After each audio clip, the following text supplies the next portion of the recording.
रत्ना और आप देख रहे हैं सी न्यूज़ भारत। वक्त हो गया उत्तर प्रदेश बुलेटिन का। बात होगी झांसी की, जहां समाज सेवी डॉक्टर संदीप को क्रिप्टो निवेश के बहाने 15 लाख रुपए से अधिक की ठगी और धमकियों का सामना करना पड़ा।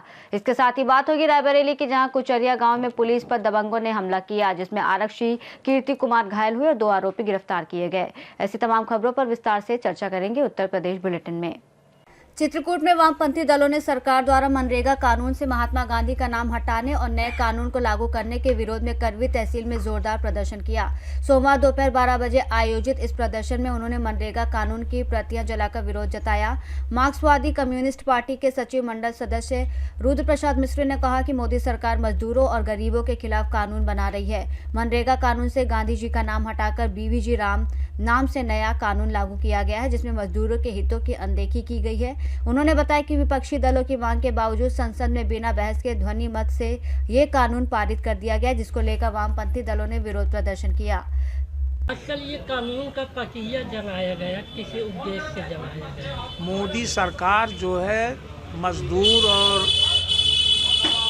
गरीब मेहनतकश लोगों के खिलाफ कानून बना रही है। मनरेगा कानून जो महात्मा गांधी के नाम से था, वो हमारे पूज्य बापू हैं, राष्ट्रपिता कहा गया है, उनके नाम से मोदी सरकार कांपती है, डरती है, इसलिए उनका नाम हटाना चाहती है। और इसीलिए बीबीजी राम नाम करके उन्होंने कानून बनाया है मनरेगा की जगह। उस कानून से कि मजदूरों का हित होने वाला नहीं, बल्कि उनको काम भी मिलना बंद हो जाएगा, पैसा भी मिलना बंद हो जाएगा। जिस तरीके से कानून बनाया गया है, तो उस कानून की हम लोगों ने प्रतियां इसलिए जलाया है कि संसद में बिना बहस कराए ध्वनिमत से हाथ उठा करके भर्रों मचा करके उस कानून को पारित कर लिया। जबकि विपक्षी सांसदों का, विपक्षी दलों का मांग थी कि इस पर बहस कराई जाए, तो मोदी सरकार बहस नहीं कराया, लोकतंत्र विरोधी प्रक्रिया अपना करके, संविधान विरोधी प्रक्रिया अपना करके वो बीबीजी राम जी करके वो कानून पारित किया है, जो मनरेगा का दूसरा कानून है। आखिर मनरेगा में क्या खामियां थी, उसको बदलने की क्या ज़रूरत थी? इसलिए उस कानून की प्रतियों को आज वामपंथी दलों ने जलाया है, जिसमें भारतीय कम्युनिस्ट पार्टी थी और भारत की कम्युनिस्ट पार्टी मार्क्सवादी थी। दोनों के कार्यकर्ताओं ने मिल करके तहसील में प्रदर्शन करते हुए गए और वहाँ कानून की प्रतियों को जलाया। क्या नाम है? रुद्र प्रसाद मिश्रा, मार्क्सवादी कम्युनिस्ट पार्टी। चित्रकूट से सी न्यूज़ संवाददाता रोहित कुमार सिंह की रिपोर्ट। कायमगंज कोतवाली क्षेत्र के ग्राम शिवरई बरियार में सुरेंद्र सिंह शाह के अपने 8 वर्षीय नाती कार्तिक और नातिन छाया को साइकिल से दत्तू नगला स्थित निजी स्कूल छोड़ने जा रहे थे। तभी कायमगंज अलीगंज मार्ग पर कैसर खां अड्डा के पास पीछे से आ रही साहिबाबाद डिपो की रोडवेज बस ने उनकी साइकिल को टक्कर मार दी, जिसमें कार्तिक गंभीर रूप से घायल हो गया। साइकिल चला रहे सुरेंद्र और नातिन छाया बाल बाल बच गए, जबकि बस चालक मौके से फरार हो गया। परिजनों की सूचना पर 108 एम्बुलेंस ने कार्तिक को सामुदायिक स्वास्थ्य केंद्र कायमगंज पहुंचाया, जहां डॉक्टर विपिन सिंह और डॉक्टर अमरेश ने प्राथमिक उपचार के बाद उसकी गंभीर हालत को देखते हुए जिला अस्पताल लोहिया फर्रुखाबाद के लिए रेफर कर दिया। घायल की बहन छाया ने बताया कि भाई कक्षा 1 का छात्र है और बस चालक की लापरवाही के कारण वो सड़क पर गिरकर गंभीर रूप से घायल हुआ। इस घटना के बाद स्कूलों के खुले रहने का मुद्दा भी सामने आया, जिस पर जिला बेसिक शिक्षा अधिकारी विश्वनाथ प्रताप सिंह ने बताया कि जिलाधिकारी के आदेश और मौसम पूर्वानुमान के मद्देनजर 22 और 23 दिसंबर को कक्षा 1 से इंटर तक के सभी विद्यालय बंद करने का आदेश जारी किया गया था, और यदि कोई विद्यालय खुला पाया जाता है तो इसकी जांच कर कठोरतम कार्रवाई की जाएगी। क्या ऐसा हुआ? यहाँ ऐसा क्या हुआ? कैसे हुआ? बच्चे स्कूल पढ़ने जा रहा था। क्या जानकारी कैसे मिली आपको?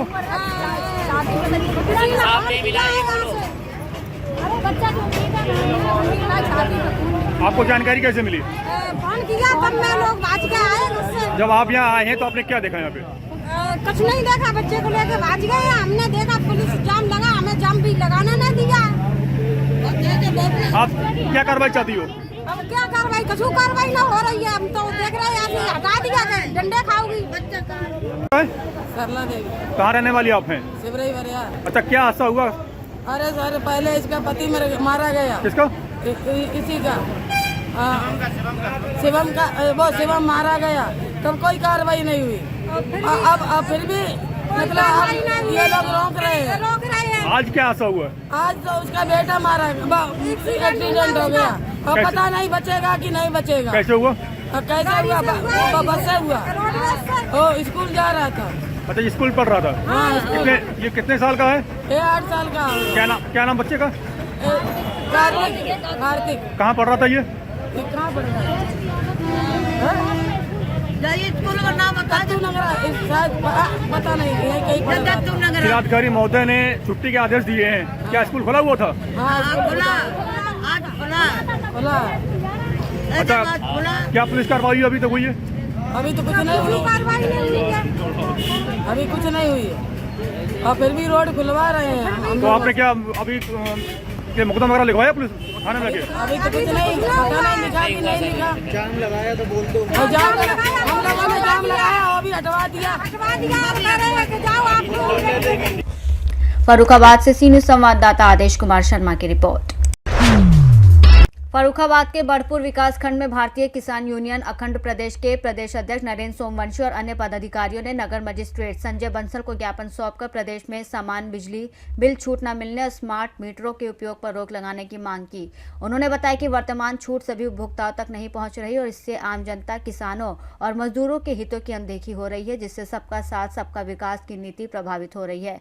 उन्होंने स्मार्ट मीटर्स की बजाय पुराने मीटर्स के पुनः उपयोग की सलाह दी और ज्ञापन में समस्या के त्वरित समाधान की आवश्यकता जताई। संबंध में ज्ञापन दिया, किसको दिया है? आज जो है माननीय मुख्यमंत्री जी को संबोधित ज्ञापन द्वारा जिलाधिकारी महोदय इंदु सिटी मजिस्ट्रेट साहब को दिया गया है। इसमें ये मांग है कि जो छूट चल रही है ये जो है गुमराह कर देने वाली छूट है, इसमें कोई छूट नहीं है। ये छूट उन्हीं को मिल रही है जो डिफाल्टर हैं, जिन्होंने मार्च में बिल जमा नहीं किया। जिन लोगों ने मार्च में जमा कर दिया है 100 रुपये भी, तो उनको छूट का लाभ नहीं मिल रहा है। तो हमारा सरकार से ये मांग है कि सबका साथ सबके विकास की बात सरकार करती है, फिर दुभात क्यों? अगर आपको छूट ही देनी है तो समानता सबको छूट दीजिएगा ताकि सभी को लाभ मिल सके, चाहे बिल 5 महीने का बकाया हो या 5 साल का। नहीं तो ऐसे तो और ज़्यादा जो है डिफाल्टर बनेंगे। लोग कहेंगे जब डिफाल्टर को ही छूट मिलती है तो जो नियमावली से ये बिल जमा करते हैं वो क्यों करेंगे? भाई अभी मार्च में पहले जो है OTS आया था, तो मार्च में काफ़ी लोगों ने जमा कर दिया। उनको अगर लाभ नहीं मिलेगा तो क्या मतलब रह गया? जिन लोगों ने पिछले OTS में भी जमा नहीं किया उनको लाभ मिल रहा है। तो लाभ जो अभी तक सबको 100% ब्याज का लाभ मिलता था, आज जो सरकार ने करा है कि मूल में भी 25% का जो है छूट देंगे, लेकिन वो छूट का लाभ जो ईमानदार हैं, जो उपभोक्ता, उनको मिल नहीं रहा। तो समानता का ही अधिकार रहे और सबको समान तरीके से छूट मिले, ये मांग है। दूसरी मांग है जो स्मार्ट मीटर लग रहे हैं उनका पूरी तरीके से प्रतिबंध किया जाए। उसका कोई मतलब नहीं है। वो जो पुराने मीटर हैं उनमें जो बिल आ रहा है और जो अभी स्मार्ट मीटर लग रहे हैं उनमें ज़मीन आसमान का अंतर है। कम से कम जो है 4 गुना ज़्यादा भाग रहे हैं वो, तो उनका बहिष्कार करना है, बस इसलिए मांग। फर्रुखाबाद से सी न्यूज संवाददाता आदेश की रिपोर्ट। झांसी के कस्बा टहरौली के गायत्री शक्तिपीठ में 24 कुंडीय यज्ञ के आयोजन के लिए बैठक में यज्ञ की रूपरेखा और तैयारियों का विस्तार से चर्चा हुई, जिसमें यज्ञ टोली, प्रचार प्रसार, माइक, टेंट, सहयोग राशि, भंडारा, कलश यात्रा आदि पर कार्यवार विचार किया गया और युवाओं को गुरु जी के विचारों से जोड़कर सद्विचारों के प्रति प्रेरित करने पर जोर दिया गया। निर्णय लिया गया कि ये यज्ञ 13 जनवरी से 16 जनवरी 2026 तक आयोजित होगा, जिसमें प्रथम दिन कलश यात्रा, अंतिम दिन पूर्णाहुति और प्रत्येक दिन अन्य संस्कार और प्रवचन आयोजित किए जाएंगे। और ये आयोजन टहरौली में विगत 28 वर्षों से अनवरत चल रहा है। टहरौली से सी न्यूज संवाददाता अंकित साहू की रिपोर्ट। झांसी में समाज सेवा के क्षेत्र में सक्रिय डॉक्टर संदीप के साथ करोड़ों के मुनाफे का लालच देकर बड़ी ठगी किए जाने का गंभीर मामला सामने आया है, जिसमें आरोप है कि खुद को क्रिप्टो करेंसी के कारोबार से जुड़ा बताने वाले कुछ लोगों ने सेमिनार और योजनाबद्ध तरीके से भरोसा जीतकर समाज सेवा के नाम पर निवेश कराया और बाद में रकम हड़प ली। पीड़ित के अनुसार करीब 2 वर्ष पूर्व आरोपियों ने 15 माह में राशि 3 गुना करने और हर माह रिटर्न देने का दावा किया, जिस पर विश्वास कर उन्होंने लगभग 15,75,000 रुपए का चेक सहित नगद और ऑनलाइन भुगतान किया, लेकिन ना तो कोई रिटर्न मिला और ना ही मूलधन वापस किया गया। रकम मांगने पर आरोपियों द्वारा गाली गलौज और जान से मारने की धमकी देने का भी आरोप है। डॉक्टर संदीप का कहना है कि आरोपियों ने पहले भी कई लोगों के साथ इसी तरह की धोखाधड़ी की है और उनके पास व्हाट्सएप ग्रुप, वेबसाइट, बैंक दस्तावेज और वीडियो रिकॉर्डिंग जैसे सबूत मौजूद हैं। मामले को लेकर पीड़ित ने थाना नवाबाद में तहरीर देकर आरोपियों के खिलाफ रिपोर्ट दर्ज कर सख्त कार्रवाई और परिवार की सुरक्षा की मांग की है, जिस पर पुलिस जांच में जुटी हुई है। ऐसा है कि चूंकि हम लोग बुंदेलखंड में संघर्ष सेवा समिति के नाम से मैं डॉक्टर संदीप सलावी समाज की सेवा का काम करता हूं, इसीलिए शशांक श्रीवास्तव द्वारा सबसे पहले भानु देवी गोयल स्कूल में हमें बुलाया गया और क्रिकेट मैच के लिए मुख्य अतिथि के तौर पे। उसके बाद कई ऐसे प्रोग्राम उसने हमें दिखाए जिसमें सांसद जी, मेयर साहब उनके साथ में हैं और हमें ऐसा लगा कि ये अच्छे परिवार का लड़का है। उसके कुछ दिनों बाद जब व्यवहार संबंध अच्छे बने तो हमारे ऑफिस में आके हमसे बोले भाई साहब हम लोग इसका काम कर रहे हैं करेंसी का। तो हमने कहा भाई साहब इन चीजों में हम लोग तो पढ़ते नहीं है। तो उन्होंने ये कह के हमसे पैसे लिए कि आप तो हमारे पर्सनल अकाउंट में डाल दो छोटे भाई के, और आपको क्या करना है, जो आप समाज की सेवा करते हैं इसमें कुछ ना कुछ बड़ा साथ हम लोग देंगे, जिससे कि आप कई बेटियों के और कई परिवारों का भला कर सकते हैं। इसलिए हमने उनके खाते में 15,75,000 रुपए डाले और डालने के बाद हम कई दिन तक उनसे बात करते रहे कि भैया वो पेमेंट। लेकिन सत्यता ये है कि उनकी बदनीयती थी और ये लोग 8 लोग जो हमारे घर यहाँ पे ऑफिस में आए थे, इन लोगों ने एक समूह बनाकर, गिरोह बनाकर ये लोग ये काम कर रहे हैं। और फिर हमें बाद में मालूम चला कि झांसी से करीब 5-7 करोड़ रुपए का गबन इनने हम जैसे लोगों से या गरीब लोगों से किया हुआ है। तो मैं चूंकि गहोई बानिया बेस्ट वर्ग में जन्म लिया है तो हमारे पास प्रशासन के अलावा कोई चारा नहीं था, इसलिए प्रशासन के पास गया और धन्यवाद करना चाहते हैं प्रशासन का कि उसने बहुत साथ दिया। शशांक श्रीवास्तव ने डायरेक्ट और जीतू मालखेड़े ने हमसे ये कहा कि अगर बार बार आपने हमें परेशान किया, फोन लगाए या किसी से कोई बात की, तो हम आपको सपरिवार खत्म कर देंगे। इस बात से हम लोग बहुत टेंशन में रहे काफी दिनों तक। फिर पुलिस प्रशासन में बात हुई, तब उन्होंने हमारी FIR लिखी। नंबर 1 में हम लोगों ने payment transfer. Bureau report Jhansi. Mirzapur के अहरौरा नगर के मोहल्ला सत्यानंदगंज स्थित राधा कृष्ण मंदिर प्रांगण में 23 दिसंबर से शुरू होने वाली 7 दिवसीय श्रीमद् भागवत कथा का आयोजन रवि मोदनवाल की द्वितीय पुण्यतिथि के अवसर पर उनके पुत्रगण रिंकू मोदनवाल, गोपाल जी और कन्हैया जी द्वारा किया जा रहा है, जिसके पहले दिन 22 दिसंबर को अहरौरा नगर में भव्य कलश यात्रा निकाली गई। मिर्जापुर से सीनियर संवाददाता अनिल केशरी की रिपोर्ट।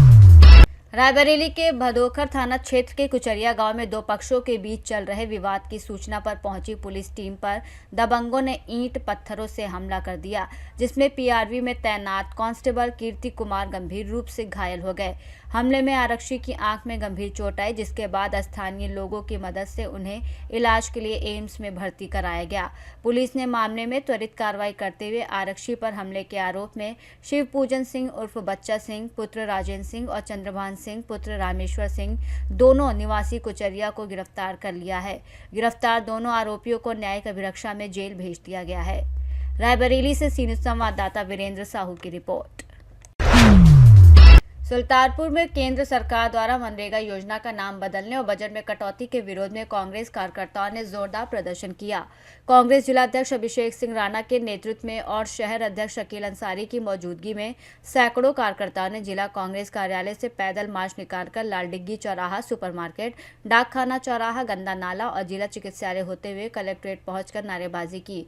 इस दौरान कांग्रेसियों ने सिटी मजिस्ट्रेट को ज्ञापन देने से इंकार करते हुए जिलाधिकारी को ही ज्ञापन सौंपने की मांग की और बाद में एडीएम वित्त राजस्व राकेश प्रताप सिंह को राष्ट्रपति के नाम 3 सूत्रीय ज्ञापन सौंपा, जिसमें मनरेगा का नाम पुनः महात्मा गांधी राष्ट्रीय ग्रामीण रोजगार गारंटी योजना किए जाने, बजट बहाल करने और रोजगार की गारंटी सुनिश्चित करने की मांग की गई। इस दौरान हरीश त्रिपाठी, रणजीत सिंह सलूजा, राजेश तिवारी, राहुल त्रिपाठी सहित सैकड़ों कांग्रेस कार्यकर्ता मौजूद रहे। सुल्तानपुर से सी न्यूज संवाददाता दिनेश सिंह अग्निवंशी की रिपोर्ट। बुलेटिन में फिलहाल इतना ही। देश और दुनिया की तमाम बड़ी खबरों के लिए देखते रहिए सी न्यूज भारत।